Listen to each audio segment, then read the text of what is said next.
Добрый вечер, друзья. В эфире передача «Вместе через беду 20 лет спустя». Сегодня в студии со мной добровольцы из Кабарды, настоящие герои, но неформальные герои. Я говорю неформальные, потому что, как выяснилось, не у Саши Сахрокова, который был командиром группы имени Гены Карданова после гибели Гены Карданова, ни у Мухаммеда Каскулова нет никакой награды. Они добровольцы, я думаю, что это больше, чем любая награда, но тем не менее, мне было вообще, в общем-то, как-то неудобно об этом узнать сегодня в студии перед началом нашего эфира. Наша с вами встреча сегодня больше посвящена памяти группы Гены Карданова. Начнем, наверное, с нашей записи, которая была сделана тогда. Я думаю, что это была историческая встреча с группой, которая потом стала известна не только на Западном фронте, но и на Восточном фронте, как группа Гены Карданова. Давайте посмотрим этот материал, который, я думаю, что позволит нам очень многое вспомнить. И вспомнит каждого из тех, кто там был.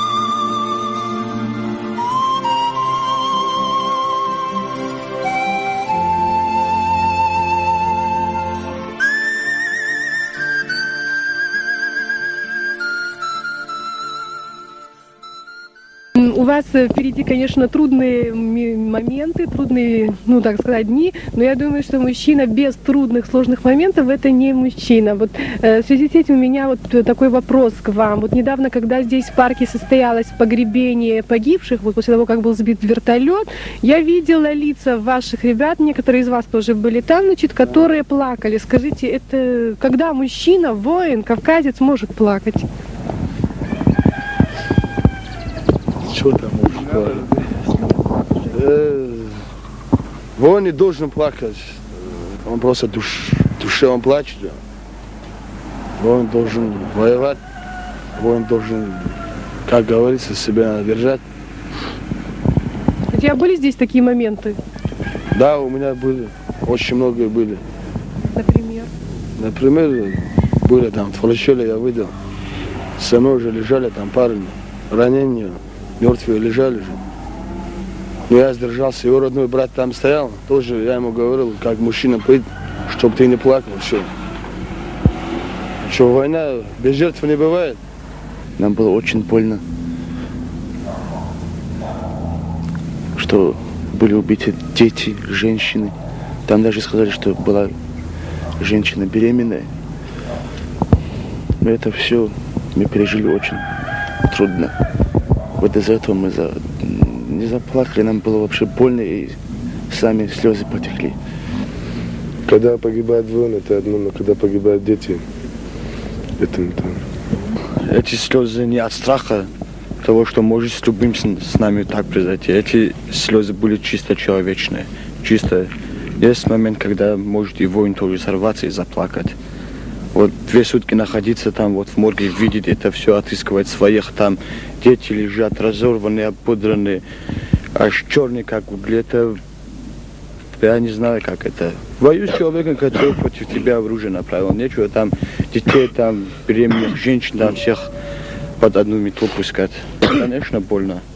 Но на похоронах вот здесь, когда слово дали Анцупову сына, этот мальчик так высказал свое, что он продолжит традицию своего отца и будет мстить. Просто мне невозможно было сдержаться после этого.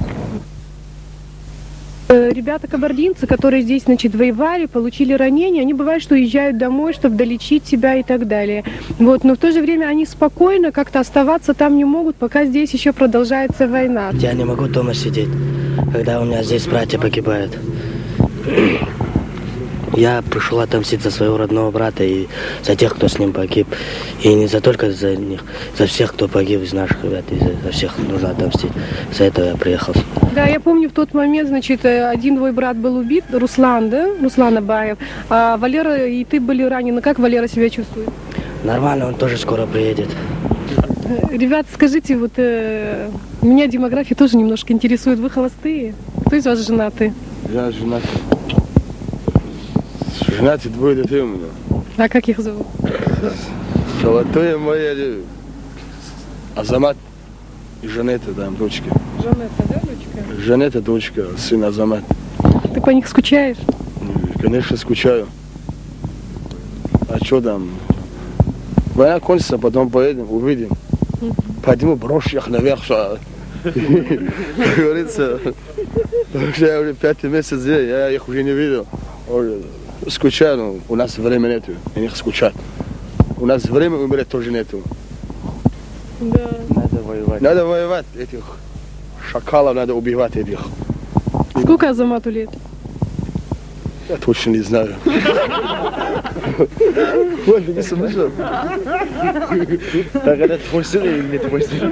Да, вот. Там несколько месяцев. 3 месяца. Дочку знает, 2 месяца было, я приехал сюда. А сыну, может, уже год и уже 8 месяцев.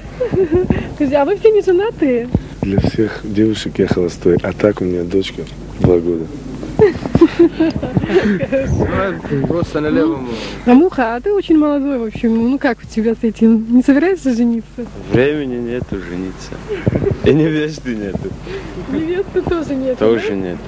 Да, проблема. После войны обязательно. Сколько тебе лет? Мне 21. 20.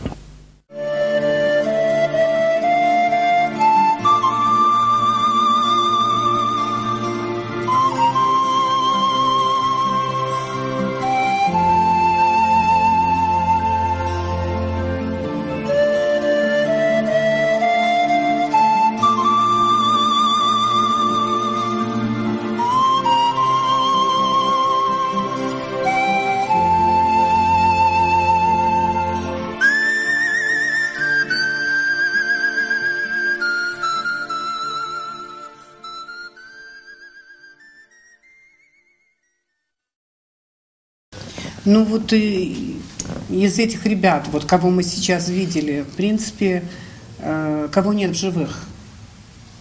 Гена Карданова самого, да, Аскера Дзагоева, Мартина, да, Мартин, Бузиев. Да, остальные живые. Остальные живы. Да. Остальные живы. Вот группой Гены Карданова восхищались очень многие, но мне кажется, что очень многое там зависело от личности самого командира. Обязательно. Да? Каким он был парнем, Гена Карданов? Он просто неугомонный был человек, веселый, все время и шутки понимал. Но когда воевать, это 100%. Он не знал ни страха, ни назад никогда не смотрел. Он все время переживал за своих, за ребят переживал. Ну вот в этой группе был еще парень, который создавал настроение, Да, кстати, всем. Да. Я, поскольку не владею кабардинским, к сожалению, не могла понять вообще, что происходит, потому что все, что он не сделал, все, что он не скажет, все вызывало такой смех, такое веселье. Это Руслан Желетежев, люто, вот как его называли. Русик, вот, да? Да. Вот о Руслане что можете Все сказать? Время, его вообще любит пил. вся Абхазия. Его имени мало кто знает, да, но вот появляется на экране его образы, и все с большим сожалением о нем говорят с грустью. Он всегда всю жизнь вот такой веселый был. Он шутил, любил пошутить. И он очень понимал хорошо юмор. И вот этот юмор он переделывал на свой лад якобы. Вот. Он и до войны тоже вот дома, если он там во дворе что-то делал, работал в огороде, он всегда пел. Пел вот кабардинские песни постоянно. Вот очень веселый был человек. Вот, и когда вот группой шли, мы уже, короче, на позицию, Тянбут ехали, и Гена бедный всегда говорил: Рузик, люто мы называем, Рузик, запивай. И вот, короче, или в автобусе, или в грузовой машине где-нибудь. И начинал. И вот хлопали, танцевали, хлопали, веселились, подпевали, так ехали. Душа компании, да? Душа всех друзей, это обязательно, это было. Да, вот скажите, почему Гена с группой, Мухаммед, ты тоже был с ним, да? Вы вместе уехали на Восточный фронт. Почему? Потому что здесь же не было таких, здесь позиционные как бы позиционные бои, да. Там как бы больше нужны были люди. Вы почувствовали, что вы там нужнее, поэтому поехали. Гена был до этого, вот, пока мы вместе улетели, когда как раз вот малыша Аслана, брата, они привезли, когда погиб. И он-то был, видел, как там тяжело людям, как не хватает людей. За это мы... Но столько было у него силы, энергии, вот такая энергетика была, столько харизмы было и так далее. И, конечно, такому пассионарному человеку хочется быть там, где особенно горячо. Я так думаю, потому он уезжал. Он хотел везде успеть. Да. Вот его самого не хватало на всех. Вот такая душа у него.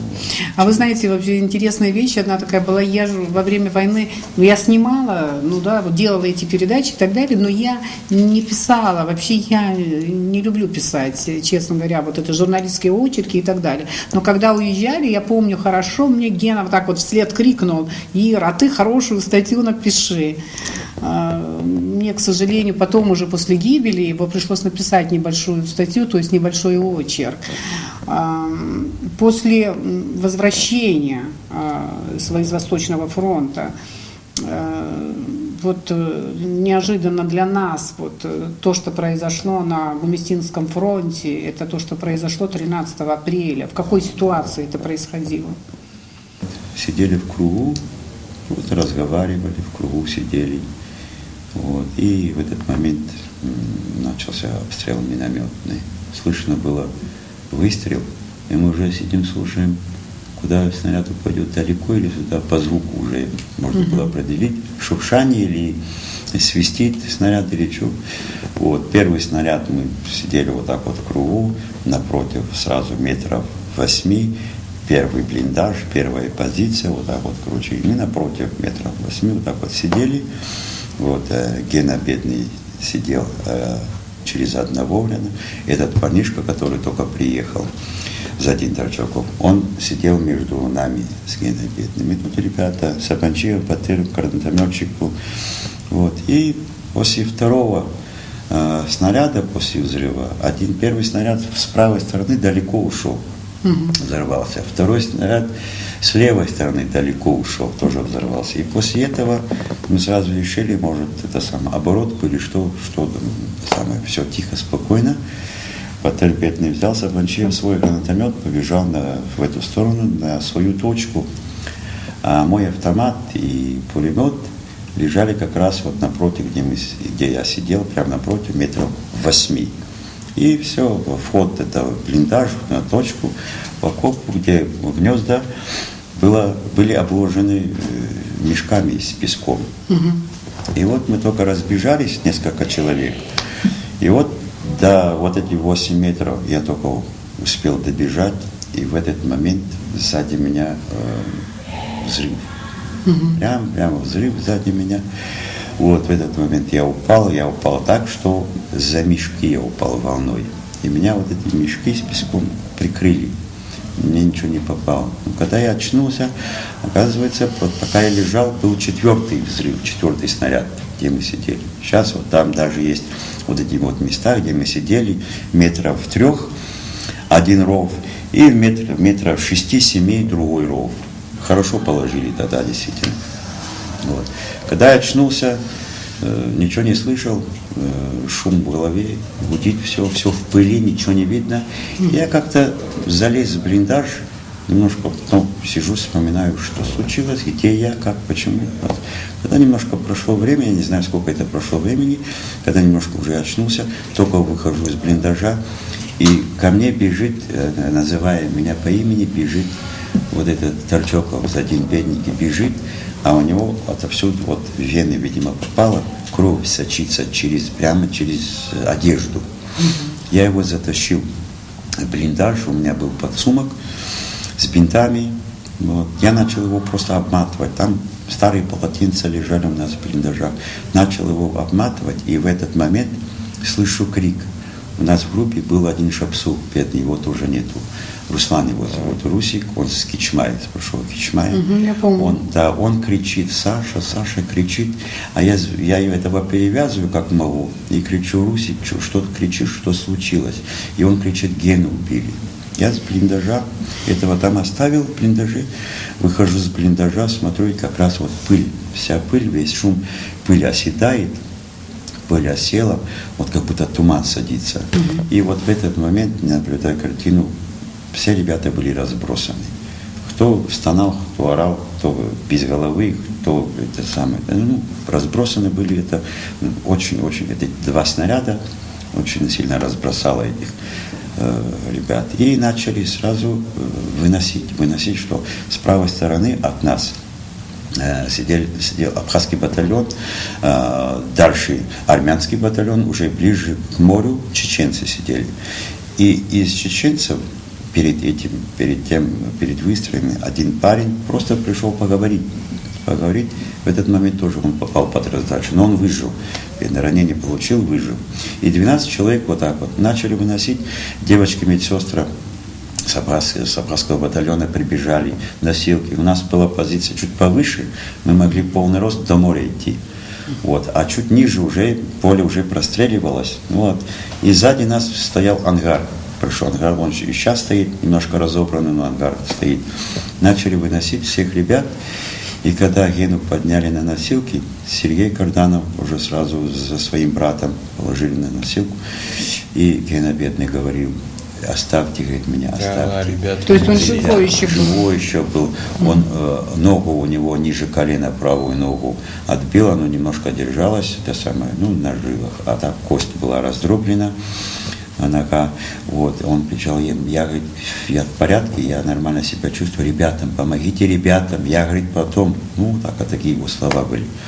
Начали выносить, вот, и в этот момент, я не помню, одного, ситуация была такая, никто абсолютно не владели, мы просто ажиотаж такой все.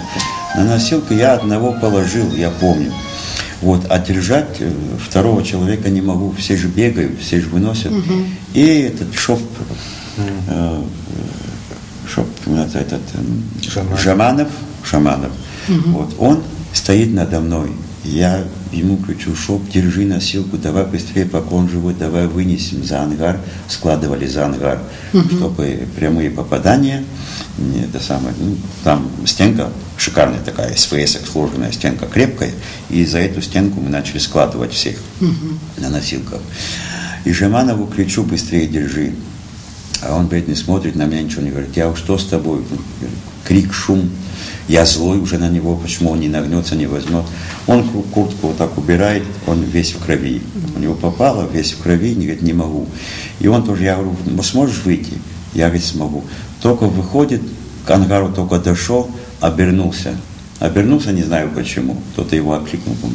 И опять вторую пулю получил. И, все равно своим ходом вышел там же. И все, хорошо там, после этого операции, все, он жив-здоров, прекрасно. И вот начали выносить, а у нас пазик был, автобус, пазик нашей группы. Чичпа Тамаз, водителем у нас был на пазике, гудаутский парень. Вот. Автобус мы оставили в Шицикварах, там штаб, небольшой штаб стоял. Автобус там стоял, и мы там дальше пешком через поле. И в этот момент нужен был транспорт обязательно, чтобы всех вывести. А выносить, поле простреливается, в любом случае не успели бы, очень много было их. Тут медсестры подбежали со штаба и кололи всех. Кто мертвый, кто раненый, всех кололи, что же, без разбору, там же не разбираешь никого. Вот. А Чичпа Тамаз тоже ранение получил, он тоже вообще не сможет.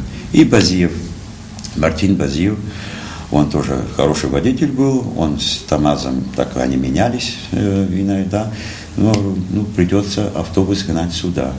Он говорит: не смогу, что делать, все умрут, кто живой остался, все умрут. Он побежал, Базиев побежал, Мартин Ветви, вот, и смотрим автобус вот по этим ямам, пазик подогнал, мы всех туда сложили в пазик, вот, оставили старшего, Сабанчиева Батыра, старшим оставили. Вот здесь вот ребята не разбегались, ничего. Вот, и мы сразу Шициквары до Шициквары. А тут уже с госпиталя, центральный госпиталь, тогда даже был сейчас монастырь, Новоафонский монастырь, он же в госпиталь тогда, всех туда. Оттуда приехали рафики маленькие, и по 2 человека, каждый рафик как бы скорая, и 1 сопровождающий. И так мы всех привезли. Гена умер в больнице, да, или и вот я довезли тоже, его? Довезли. Он до больницы довезли, на первой машине его отвезли, а мы на втором. Я куда сел в скорую, у меня Русик Петный Люта, который пел, Русик Желетежев, он тоже был живой. А второй тоже с концу у нас был снайпером Камбулат. Занилов. Камбулат Занилов. Вот, он и в армии снайпером был, и у нас он снайпером. Он уже был мертвый. А Русика я вот держал, вот так вот, эти самые, и он просто дышал, храпел. Так мы довезли до госпиталя, доехали. Вот этого Торчокова Задина, который только приехал, мы его занесли на рентген. А мы же не знаем, как его зовут, фамилия, имя, отчество, не знаем, только приехал парнишка. И женщина, которая врач, подняли его, она рентген сделала, потом в этот момент крик в коридоре. Гену бедного вывозят с операционной. Его довезли до сонной артерии, попал в сонную артерию, но до этого действительно вот душа, сердце, видимо, держался он. И там бедный, видимо, как успокоился и что, и там он умер. Его отнесли в морг. Возвращаемся, и вот женщина, врач, которая рентген сделала, говорит, заберите его, и тоже, которого мы оставили, Торчоков. И я говорю, в какую палату? А ему, говорит, уже палата не нужна. Он назвал, ребята, говорит, все нормально, у меня просто живот болит, а так, говорит, все нормально у меня. Он сказал имя, фамилию, отчество, женщина записала, врач записала, все. И мы в этот момент вышли, его оставили, вышли к Хене. И когда вернулись, он, бедный, тоже уже был мертв. И вот так вот, и 12 человек туда погибло. 13 апреля. Действительно, добрых дней и вечеров очень мало в нашей жизни, поэтому именно их мы и можем желать друг другу сегодня. Нам больно и тяжело. Большое горе пришло в наш общий дом. Трудно забыть имя Гены Карданова и его боевых друзей. Но сегодня я попробую перелистать некоторые страницы нашего знакомства с ним, с человеком, обаяние которого не могло оставить равнодушным к нему никого. Абхазия ввергнута в кошмарный сон. Здесь гибнут лучшие парни, лучшие из лучших. Гена Карданов. Не каждый патриот может быть хорошим воином, но Гена им был. Для абхазской армии его смерть большая утрата. Вокруг него объединялись многие и многие добровольцы, готовые умереть за Абхазию как за Отечество. Мужество беспредельное, обаяние, доброта, юмор – главные источники тому. Всеобщий любимец Гена Карданов был везде.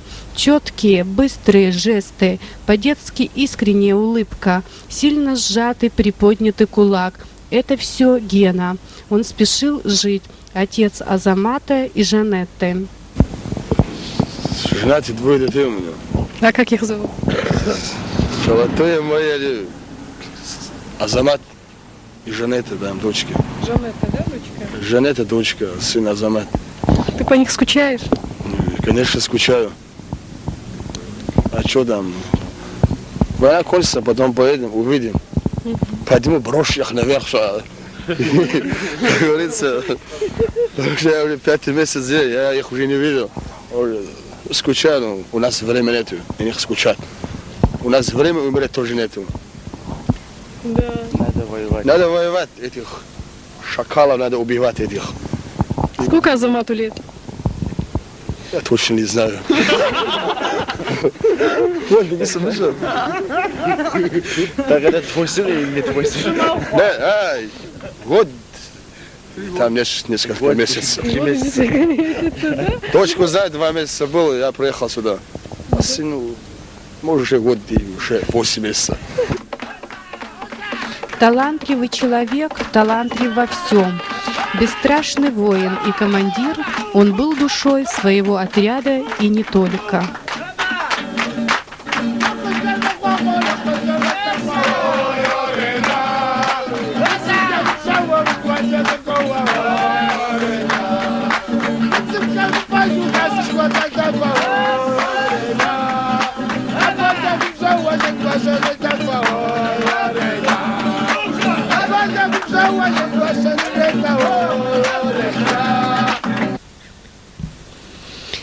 Как это страшно, до ужаса просто.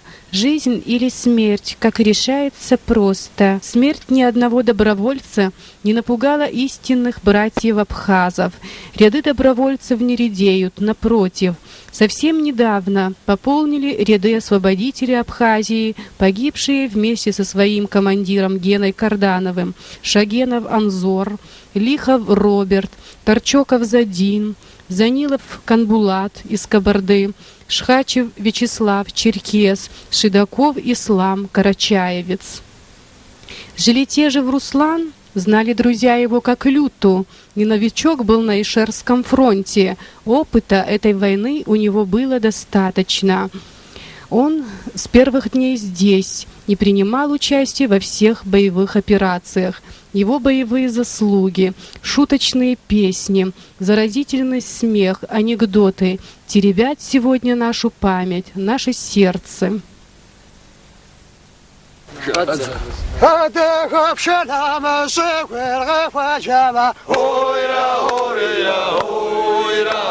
بشوث جاكوم وعشر ساكي شما أخوة بشوث زمزة في زيشما أدها لسا ولا إيدو شلا هويلا هويلا هويلا أي جهتها تاكا أي جهتها بزداكا داريا شاو وما بشاو لفت زنف جاكوم بساو أدها لسا ولا إيدو شلا هويلا هويلا هويلا حزرك وفخورة ديشا ووردك هويلا هويلا هويلا سشحم ورسكم يا وريداتك تغرزك وفخر يا دشا يخبا أدها لسا ولا إيدو شلا هويلا هويلا هويلا أيجي أدها أيجي ديها بزداكا داري عشاو قامها بشاو لفزانف جاكو ببساو أدها لسا ولا إيدو شلا هويلا هويلا هويلا غاتكم يدخر بجندم غادي هاما هويلا هويلا هويلا بجحامي بذر جاكم غري هاما ما زاجاك أكبر يا ناس بجبما أدها لسا ولا إيدو شلا هويلا هويلا هويلا أي ديك بزداكا داري عشاو أما بشاو ونفذ زلف جاك ومبساو أتيك نسا ولا إيدو شلا هويلا هويلا هويلا أتيك نسا ولا إيدو شلا هويلا هويلا هويلا. Слово о героях начато, но не закончено. К их именам мы будем возвращаться всю жизнь. Ну а пока еще один штрих. Гудаута, Фрунзе, 28. Сегодня, когда мы делали съемки, этот дом пуст. В течение многих месяцев войны он был родным очагом для Гены Карданова и его группы. Ни души в этом дворе сегодня. Нет Гены, его друзей. Нет хозяина этого дома Тенгиза Трапш, беспредельно доброго человека. Он погиб вместе с ними в один день, в одно мгновение. Все они пытались вырвать Абхазию из пасти дракона, торопили время возвращения мира на абхазскую землю.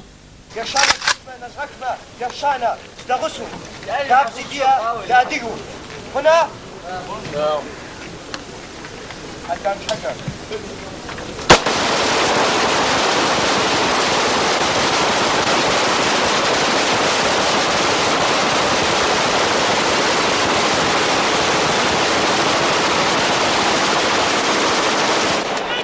Тенгиза Трапш, значит, в этой семье Гарри умудрился снять очень интересные вещи. Этой семьи практически нет.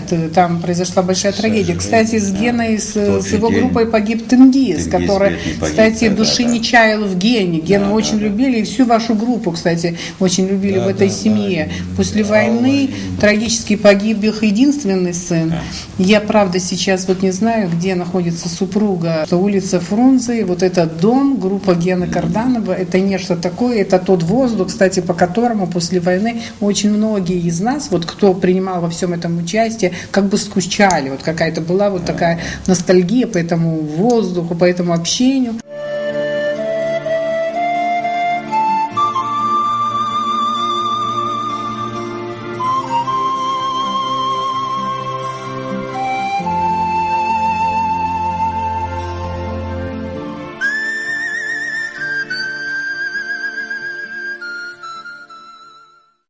Задолго до гибели Гены и его друзей, а как раз-таки именно в тот период, когда погибли Феликс Бекалдиев и Руслан Шауф, погиб Дышеков Зубер. Вот. О Зубере тоже, к сожалению, мы очень мало знаем. Я даже не знаю, он награжден или нет, как-то он отмечен или нет, но этот парень, думаю, что героически. Вот я думаю, что Мухаммед немножко расскажет вот о нем. А потом, наверное, мы уже послушаем вот эту песню, которую ты тогда исполнила. Все вместе с тобой грустили. Эта песня очень печальная. Ты ее так спел, и вот хотелось бы, чтобы ты рассказала о Зубере, почему ты так не спел бы, наверное, если бы ты его не знал бы, мне так кажется. Да, я его знал и очень хорошо знал до войны, еще в Нальчике мы общались, виделись чуть ли не каждый день. Это был вообще человек, праздник. Никогда я не видел, чтобы он не улыбался. Даже молодой был, сколько ему лет было? Он постарше был, он старше меня был лет на 10. Угу. Молодой. Около 30 лет. У него была семья? Нет, у него семьи не было. Семьи, у него старший брат, я насколько знаю, он с Верхнего Курпа, Дышеков. Угу. Душа компании тоже был. Всегда улыбался, всегда. Он тоже уехал на Восточный фронт? Да, он погиб в Меркулах 12 декабря, да. Я думаю, что меркульцы многие его помнят. Сейчас, наверное, Конечно, вот нас помнят. слушают, они его, конечно, вспомнили бы. Он даже, когда мы приехали сюда, он долго нас отговаривал, чтобы мы не ехали, чтобы мы уехали. Такой был тоже очень... Он считал, что вы слишком молодые для этой войны. Да. А вот песня, кто ее сочинил? Песня это сочинил Амальчиев Роберт, он тоже, к сожалению, погиб. Это был мой первый друг, но очень близкий. Близкий друг. Да. Мы с ним вместе приехали, он, Вадим, Иналов и Роберт. А Роберт погиб когда и где? Совсем погиб с Загоевым в вертолете. В вертолете. Второй. Да, сейчас вспомнила. Они погибли в вертолете. И Аскер Загоев, и Роберт Амальчиев. Мы вылетели 28-го. Но это не Ладский вертолет, чтобы люди не путали. Это, по-моему, Марухский перевал. Марухский перевал. В июне. Вот они погибли 93-го года. Роберт написал эту песню там на Восточном фронте, находясь? Нет, это до Восточного. Эти съемки, вот когда мы сидели у Тенгиза, это было как раз перед 5 января, перед наступлением, неудачное наступление, когда было. Тогда мы сидели, эта песня родилась, наверное, накануне, потому что... Зубер погиб тоже... В декабре.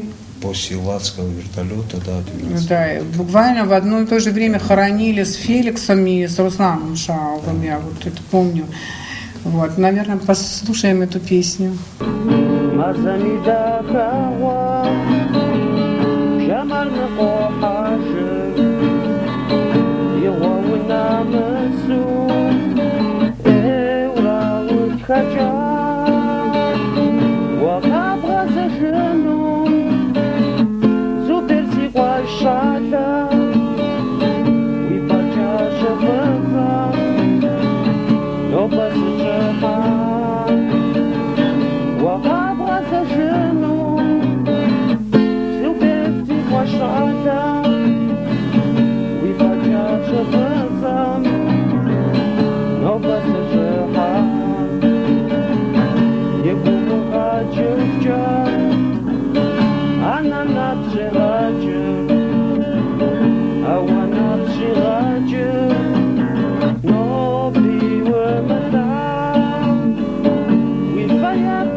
Роберт написал эту песню, да, посвятил Зуберу.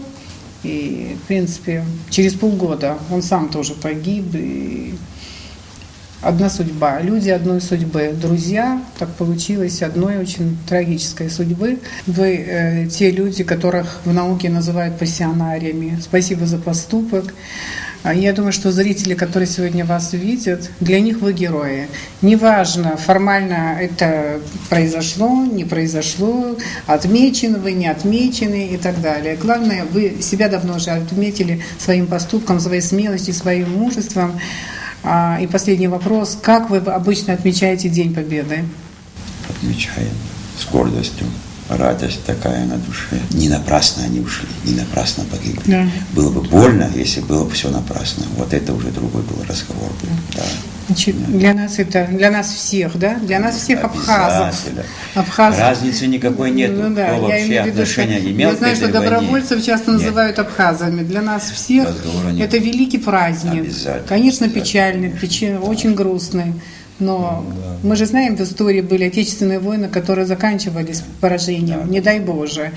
Так что победа, самое главное, это, конечно, радость, которую мы ощущаем в этой связи. Спасибо вам огромное. Итак, в нашей передаче сегодня принимали участие. Я даже не хочу называть это передачей, это такая теплая, по-моему, дружеская встреча. Саша Сахроков и Мухаммед Каскулов.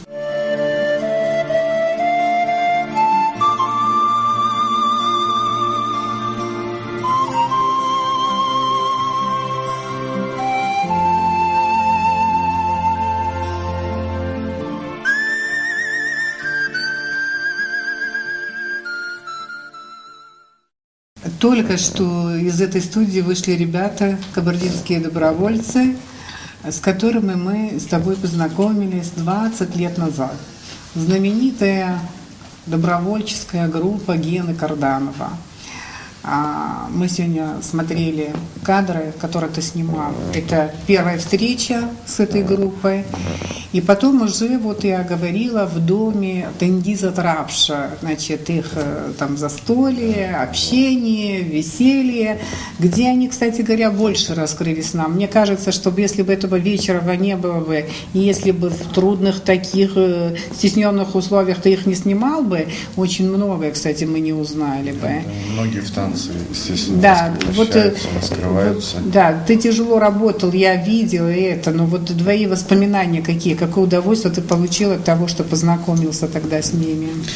Да, это не часто в это тяжелое время можно было вот так вот, как говорится, отвлечься от повседневной жизни в военное время. Вот, и в этот вечер ребята, было у всех там хорошее настроение.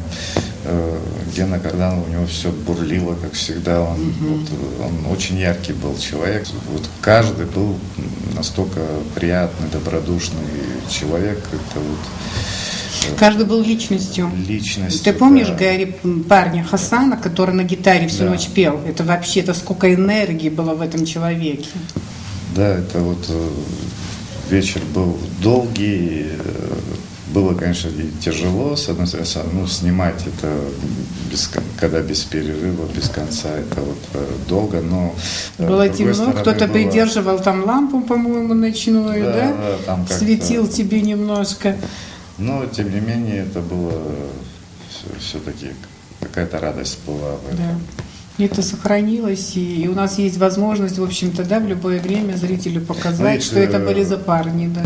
Ну и их повседневно, естественно, мы там снимали везде, то есть, не только их, конечно, но вот я как-то особенно, наверное, к ним относился, потому что они добровольцы, они пришли к нам помочь, и как-то всегда, вот если я их увидел, обязательно, не зафиксировав, там пройти мимо, это всегда снимали, вот, и когда они, к сожалению, погибли, где-то за полчаса до этого мы были с ними, там к ним приехали с Кабарды журналисты, я так понял, насколько помню, они стали общаться, а мы уехали.